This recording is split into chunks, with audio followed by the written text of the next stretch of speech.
All right, welcome back to the channel. I want to show you guys how to do a little composite. We're going to go from this to this. So let's jump in and take a look how this is built. We got a few elements here. Starting on the stack, we got this billboard shot. As you can see, there's some problems with the green screen. It's not actually lining up with the edge of the billboard. There's a little bit of movement in the shot. We've got like birds in the background and some steam coming out of this vent, but no real camera movement. And then the other element we have here, I grabbed this Toyota and it was just a really sharp JPEG. So I resized it over here in the inspector and added a vignette. So if we zoom in and I take this on and off, you can see it sort of darkens around the edges. And I added a Gaussian blur just because it was just too sharp. And I also did a little blurring in the color page.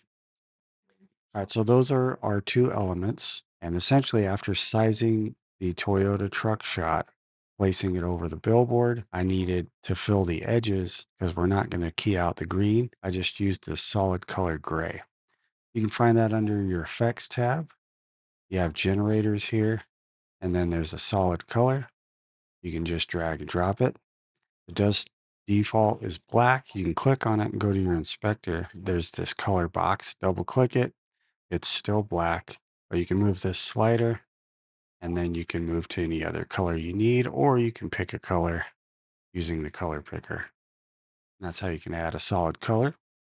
So I timed that so it fills in the sides, but now we're stuck with just complete gray. So then I added the billboard shot over the top again, and this is the one that we actually key to let that through. So I'm gonna jump to the color page, and on that clip, we did a little bit of a curve because the sky just wasn't looking right. Fed the key into that second node, added this window here, also add a little bit of blur effect.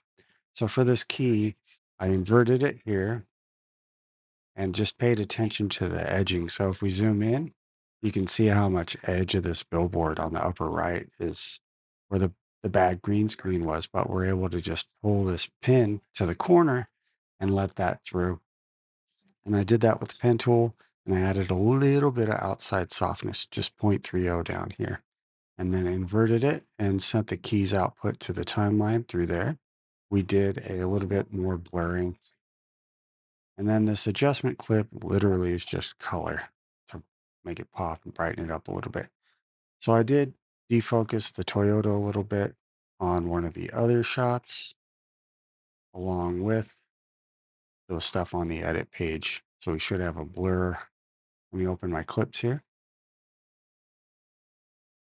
Yeah, we have a blur on this particular one. So I did a little bit of a curve adjustment to dip it in the middle, and then I have blur at 0.56.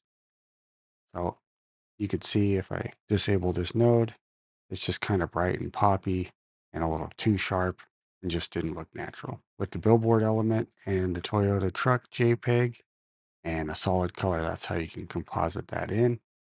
And one other side note, I did track the window even though there's no movement, but it's a good rule of thumb to track whenever you have a window or any kind of movement in a shot. As always, thanks for watching, and I'll see you guys on the next one.